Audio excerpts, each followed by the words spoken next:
تو گویا ہمیں وقت کو صرف استعمال نہیں کرنا، صرف اچھے کاموں میں نہیں، یعنی بہتر سے بہترین میں، اعلیٰ ترین میں، اور اس کے لیے کچھ بھی قربان کرنا پڑے، کچھ بھی لگانا پڑے، مال و دولت، ہیرے جواہرات، کچھ بھی دے کر بہترین کام کر سکے تو بہترین کے لیے وقت نکالیں. اس کے لیے ایک چھوٹی سی مثال ہے. امام بخاری کے ایک استاد تھے. ایک دفعہ لکھتے لکھتے ان کا قلم ٹوٹ گیا تو انہوں نے آواز لگائی، کوئی مجھے نیا قلم 1 دینار میں دے دے. اور دینار بہت بڑی رقم تھی ایک قلم کے لیے. مثلاً یہ ایسے ہی جیسے کوئی کہے کوئی مجھے 1000 روپے میں پین دے دے. تو لوگوں نے قلموں کی بارش کر دی.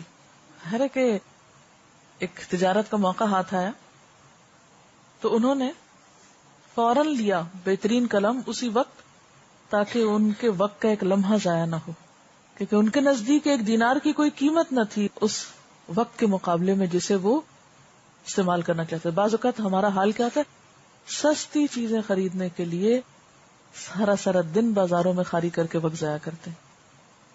نہیں یہاں سے یہ سستا نہیں، بھاؤ تاؤ کرنے میں، جھگڑے کرنے میں، ادھر نہیں، اس مارکیٹ چلتے ہیں، اس نہیں، حالانکہ بعض اوقات اتنا ہی کرایہ لگا کے وہ پیسے پورے کر دیتے ہیں صرف دل کی تسلی کہ یہ چیز یہاں 2 روپے سستی اور 2 روپے مہنگی. پھر اسی طرح بعض لوگوں کے پاس درہم و دینار نہیں ہوتے تھے کہ وہ کتابیں خرید سکیں یا اعلی قلم خرید سکیں، تو وہ کیا کرتے تھے، کرائے پہ کتاب فروشوں کی دکان لے کر ساری ساری رات کتابیں پڑھتے تھے. مثلا جاہز کے بارے میں آتا ہے کہ وہ بک سیلرز کی دکان کو رات بھر کے لیے کرائے پہ لے لیتے تھے. میں تمہیں اتنے پیسے دوں گا، یہ 1 رات مجھے اس میں رہنے دو. دن میں تو نہیں رہ سکتے کیونکہ خرید و فروخت ہو رہی ہوتی تھی، تو رات بھر اس میں رہ کے کرائے پر پوری رات کتابیں پڑھتے تھے، کیونکہ ان کے نزدیک علم کی قدر و قیمت تھی، کیونکہ وہ سب خرید نہیں سکتے تھے. تو انہوں نے یہ حل نکالا. ابن رشد کا نام آپ نے سنا ہوگا. ابن رشد کے بارے میں آتا ہے کہ وہ اپنی زندگی میں جو شعوری زندگی تھی اس میں صرف 2 راتوں کو مطالعہ نہیں کر سکے تھے. صرف 2 راتیں ان کی زندگی میں ایسی گزری کہ جس میں وہ کچھ پڑھ نہیں سکے تھے، ورنہ وہ ہر رات کو پڑھتے تھے. اور ہماری زندگی میں شاید کوئی 2 راتیں ہوں جس میں ہم ساری رات پڑھے ہوں. نہیں ضروری نہیں کہ ابن رشد ہر روز ساری رات پڑھتے تھے، لیکن انہوں نے دن کے علاوہ رات کا بھی کچھ وقت علم حاصل کرنے کے لیے مخصوص کر رکھا تھا، کیونکہ رات کے وقت تھوڑی دیر پڑھنا پوری رات کے قیام سے زیادہ افضل. جوینی ایک مشہور متکلم ہیں، فقیہ ہیں. ان کے بارے میں آتا ہے امام غزالی کے بھی استاد تھے. جوینی کہتے ہیں کہ میں سونے اور کھانے کا عادی نہیں ہوں. مجھے دن اور رات میں جب نیند آتی ہے سو جاتا ہوں، جب بھوک لگتی ہے کھا لیتا ہوں. ان کا اپنا ایک طریقہ تھا زندگی گزارنے کا کہ ان چیزوں کی ان کے نزدیک وہ اہمیت نہ تھی کہ اس کے لیے بہت اہتمام کر کے گھنٹوں لگاتے. ان کو اصل غرض کس سے تھی؟ کام سے، پڑھنے سے. ابن الجوزی کی چھوٹی بڑی کتابوں کی تعداد 1000 ہے، یعنی 1000 کتابیں لکھی ہیں انہوں نے. وہ اپنی عمر کا 1 منٹ بھی ضائع نہیں کرتے تھے. اس وقت فاؤنٹین پین تو نہیں ہوتے تھے، لوگ قلمیں تراش کر کر کے لکھتے تھے. تو کہتے ہیں کہ انہوں نے لکھتے وقت جو قلم وہ تراشتے تھے تو اس کے تراشے وہ جمع کرتے جاتے تھے. جب وہ فوت ہوئے تو ان تراشوں کو جلا کر پانی گرم کیا گیا جس سے انہیں غسل دیا گیا. ایک قلم کو گھڑنے میں، یعنی آپ پینسل شارپ کرتے ہیں تو کتنا اوپر سے اترتا ہے، اگر اس کو جمع کرنا شروع کر دیں تو وہ مرنے کے بعد اتنی دیر تک جلتا رہے. ظاہر ہے کہ بڑی کوانٹٹی ہوگی تبھی جلے گا کہ جس سے پورے مردے کو نہلانے کا پانی گرم ہو جائے. اس بات یا اس واقعے سے سبق یہ ملتا ہے کہ انہوں نے لکھنے میں کتنا وقت لگایا ہوگا اور کتنے قلم گھڑے ہوں گے. ابن جوزی اپنے ایک روزنامچے یعنی اپنی ڈائری الخاطر میں لکھتے ہیں کہ افسوس ہے ان لوگوں پر جو کھیل تماشے میں لگے رہتے ہیں، ادھر ادھر بلا مقصد گھومتے رہتے ہیں، بازاروں میں بیٹھ کر آنے جانے والوں کو گھورتے رہتے ہیں اور قوموں کے اتار چڑھاؤ پہ رائے زنی کرتے رہتے ہیں. عام طور پر کیا ہوتا ہے، وہ فلاں ملک میں فلاں بادشاہ کے ساتھ یہ ہو گیا، فلانی جگہ پر یہ واقعہ پیش آ گیا. عموماً لوگوں کی عادت کیا ہوتی ہے، اخبار پڑھ لی، پھر اخبار پڑھنے کے بعد خبروں پہ تبصرہ شروع کر دیا، کبھی اس سے ڈسکس کیا، کبھی اس سے کیا، کبھی اس سے کیا. کچھ دیر جھوٹی سچی خبریں پڑھنے میں گزر گئی، کچھ اس پہ تبصرہ کرنے میں. یعنی اس کا یہ مطلب نہیں کہ تبصرہ کرنا نہیں چاہیے، لیکن مومن کی زندگی کا ایک ایک لمحہ قیمتی ہوتا ہے.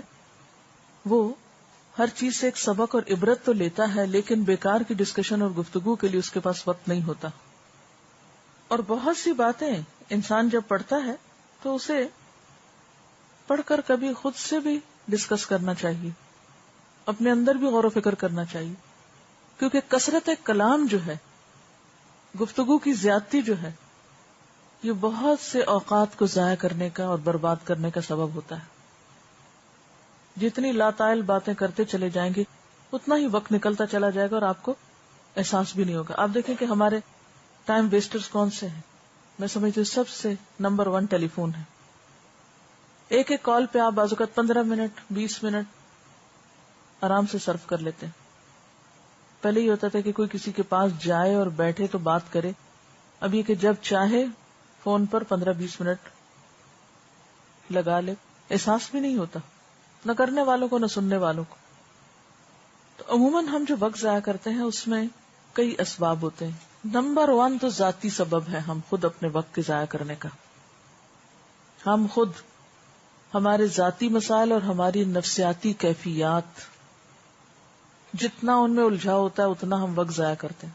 کوئی نقطہ اندر کھٹک رہا ہے، کوئی خلش دل میں پل رہی ہے، کوئی سستی ہے، کوئی کمزوری ہے، کوئی کاہلی ہے، کچھ خواہشات نفس ہیں. یہ سب کچھ مل کر وقت کے ضائع کرنے کا سبب ہوتی ہیں. کیا ہے؟ پڑھنے کو دل نہیں چاہ رہا، بور ہو رہے ہیں، موڈ نہیں ہے. یعنی سب سے بڑا سبب اپنی زندگی کو ضائع کرنے کا ہم خود ہیں، ہمارا نفس ہے. اور پھر ہم ظلم یہ کرتے ہیں کہ نہ صرف یہ کہ خود اپنا وقت ضائع کرتے ہیں بلکہ دوسروں کو بھی ساتھ کرتے ہیں. مثلا کوئی نقطہ ہمارے ذہن میں اٹک گیا، کوئی جذباتی کیفیت ہم پہ گزر گئی، کوئی رونے کی بات ہے، خود کیسے روئیں، ساتھ کسی کو جب تک نہ رلائیں. ہنسنے کی بات، ٹھیک ہے، ہر چیز کا ایک وقت ہوتا ہے، یہ زندگی کا حصہ ہے. یہ نہیں کہا گیا ہمیں کہ نہ ہنسو نہ رو، نہیں. اگر اس وقت ہمارا ہنسنے کو جی چاہ رہا تو پھر ہماری کوشش یہ ہوگی کہ صاحب اپنا کام چھوڑ دیں اور ہمارے ساتھ ہنسے، یا ہم اپنا کام بھی چھوڑ دیں. اگر ہمارا اس وقت رونے کا موڈ ہے تو پھر ہم دوسروں کو بھی کام چھوڑا کے ان کا وقت ضائع کریں گے، یا پھر یہ کہ اپنے فرائض کو چھوڑ کے بیٹھ کے صرف روتے رہیں گے. کام کرنے والا رکھا ہوا ہے اور ہم رو رہے ہیں کیونکہ اس وقت رونا آ رہا ہے. اپنے نفس پہ قابو ہی نہیں ہے، سیلف کنٹرول ہی نہیں ہے، اپنے جذبات کی کوئی لگام ہی نہیں ہے. اپنے آپ کو جب تک خود ہم سیدھا نہیں کرتے، جب تک اپنے اوپر خود قابو نہیں پاتے، کوئی ہم کو سکھا نہیں سکتا، کوئی ہم کو سمجھا نہیں سکتا، کوئی ہم کو بچا نہیں سکتا. سب سے بڑے دشمن ہم نمبر 1 اپنے آپ کے خود ہیں. اچھا، بعض اوقات ہمیں ہر وقت نئے نئے تجربے کرنے کا، نئے نئے ایکسپیرینس کرنے کا، نئی نئی چیزیں بیکار کی جاننے کا بہت شوق ہوتا ہے. یعنی کوئی ایک کام نہیں زندگی میں لگ کے کریں گے، کبھی یہ کر لیا کبھی وہ کر لیا. اچھا وہ کیا کر رہا ہے، اپنے کام سے کوئی غرض نہیں. اچھا یہ کیا کر رہا ہے، وہ کیا کر رہا ہے، وہ کیا کر رہا ہے. دوسروں کے اوپر تجسس، اپنی عقل استعمال ہی نہیں کی، دوسروں کے کام میں دخل اندازی. راہ جاتے دوسروں کو کام چھڑا کے ان کو ڈسٹرب کر کے پھر یعنی نہ اپنے وقت کی قدر ہے نہ کسی اور کے وقت کی قدر ہے. پھر اسی طرح پاپولیرٹی کا بڑا شوق ہوتا ہے بعض اوقات ہمیں کہ ہم سب میں ہر دل عزیز ہو جائیں، مقبول ہو جائیں، سب ہمیں چاہیں، اس کے لیے الٹی سیدھی حرکتیں کریں گے. پھر اسی طرح پرفیکشنسٹ کہلانے کا شوق ہوتا ہے. اب اس شوق کی وجہ سے بعض اوقات ہم ایسی چیزوں پر زیادہ ٹائم لگانے لگتے ہیں یا زیادہ محنت کرنے لگتے ہیں کہ جن کے بغیر بھی کام چل سکتا ہے. ٹھیک ہے، کام کو درست کرنا چاہیے، اس میں پریسیژن ہونی چاہیے، اس کا حق ادا کرنا چاہیے، لیکن بعض اوقات ہم اس میں بھی حد اعتدال سے بڑھنے لگتے ہیں جس کے نتیجے میں کوئی کام پھر ہمارا مکمل ہو ہی نہیں پاتا. ہم اس کی وجہ سے اور بہت سے اہم کاموں کو بھول جاتے ہیں. پھر ہر کام اپنی مرضی سے کرنا، اپنے طریقے پہ کرنا، اپنی صلاحیت اور قابلیت کا لوہا منوانا. مثلا ہم عورتوں کو عادت ہوتی نہیں یہ سروینٹس کیا برتن دھوئیں گے، جیسے برتن میں دھوتی ہوں ویسا تو کوئی دھوتا ہی نہیں. جو صفائی مجھے آتی ہے وہ تو زمانے میں کسی کو نہیں آتی. ہر عورت یہی سمجھتی. تو اپنے آپ کو انڈسپینسیبل سمجھنا کہ میں نہ ہوئی تو کام ہوگا ہی نہیں، یا میرے بغیر تو کچھ ہو ہی نہیں سکتا، یا مجھ سے اچھا تو کوئی کر ہی نہیں سکتا. اور اس شوق میں یعنی خود کو منوانے کے شوق میں پھر بہت سے کام بیکار کے اپنے ذمہ لے لینا، یا اپنی صلاحیتوں کو کم درجے کے کاموں اور چیزوں میں ضائع کرتے رہنا. پھر اسی طرح سستی، ٹال مٹول، چیزوں کو ڈیلے کرنے کی عادت. اچھا پھر کبھی کر لیں گے، کوئی ضروری آج ہی کریں پھر ہو جائے گا، اچھا کل کر لیں گے. تو کسی بزرگ نے کہا تھا کہ داناؤں کے رجسٹر میں کل کا لفظ نہیں ملتا، وہ اپنا سب کام آج ہی کرتے ہیں. عقل مندی اس لفظ کو قبول نہیں کرتی، یہ خیالی پلاؤ پکانے والوں کا سہارا ہے. اچھا پھر کر لیں گے. پھر اسی طرح کاموں کو ادھورا چھوڑ دینا. اچھا بعض کام جب ہم ادھورے چھوڑتے ہیں تو پھر دوبارہ کہاں سے کرنے پڑتے ہیں؟ شروع سے کرنے پڑتے ہیں، اس میں بھی وقت ضائع ہوتا ہے. پھر کچھ وجوہات جو ہیں وہ معاشرے کی طرف سے ہوتی، ہماری کچھ رسم و رواج، کچھ طور طریقے ایسے ہیں جن میں ہم بندھے ہوئے ہیں، جکڑے ہوئے ہیں. مثلا آپ کسی میت پہ چلے جائیں، چاہے وہاں کچھ نہ کریں، گھنٹوں بیٹھے رہیں. کسی شادی پہ چلے جائیں، انتظار کرتے رہیں، ابھی بارات آئے گی، ابھی فلاں آئے گا، فلاں آئے گا، پھر کھانا لگے گا، پھر کھانا کھایا جائے گا، پھر کھانا کھا کے جو گپ شپ شروع ہوتی ہے اس میں تو رات ختم ہو جائے. لیکن ہمارے شوق کی کوئی انتہا نہیں ہوتی. تو ہمارا جو معاشرتی سیٹ اپ ہے یا طریقہ کار ہے وہ ایک بہت بڑا سبب ہے اوقات کو ضائع کرنے کا، کیونکہ ہمارے معاشرے میں عمومی طور پر وقت کی کوئی قدر و قیمت نہیں ہے، نہ اپنے کی نہ کسی اور کی. اب مثلا شادیوں میں کیا ہوتا ہے، بیٹھے آپ گھنٹوں انتظار میں، معلوم نہیں کس کے، ہاتھ پہ ہاتھ دھرے بیٹھے ہیں بیٹھے ہیں بیٹھے ہیں. کچھ لوگ تو بےچارے صرف چپ کر کے بیٹھے ہی ہوتے ہیں اور کچھ بھی نہیں کرتے، ذکر بھی نہیں کرتے. ان پر تو اور ترس آتا ہے. کاش انہیں پتا ہوتا کہ ایک ایک لمحہ جو یہ گزار رہے ہیں یہ ان کو خسارے ہی کی طرف لے جا رہا ہے. یہ کون سی دولت ضائع کر رہے ہیں جو کبھی واپس نہیں آئے گی. پڑھنا لکھنا یا کوئی اور مفید کام کرنا یا کسی کو کوئی اچھی بات بتانا، یہ تو بہت دور کی باتیں. تو یہ جو انتظار کے لمبے طویل اوقات ہیں، چاہے وہ بس سٹاپ پر ہو، چاہے وہ گھر میں کسی کا ہو رہا ہو یا کسی بھی جگہ پر، انتظار کا وقت گزارنا یا انتظار کے لمحات استعمال کرنا ہمیں بالکل نہیں آتا. تو جو شخص اپنے مختلف چیزوں میں، کیونکہ اب ہم سارا سیٹ اپ تو نہیں بدل سکتے، کیسے آپ معاشرے کو ایک اوور نائٹ چینج لا سکتے ہیں اس میں، تو وہ تو نہیں تبدیل ہو رہا، تو آپ کو خود ہی تبدیل ہونا ہے. آپ کو اب سوچنا ہے کہ آپ اپنے ان اوقات کو کس طرح استعمال کریں.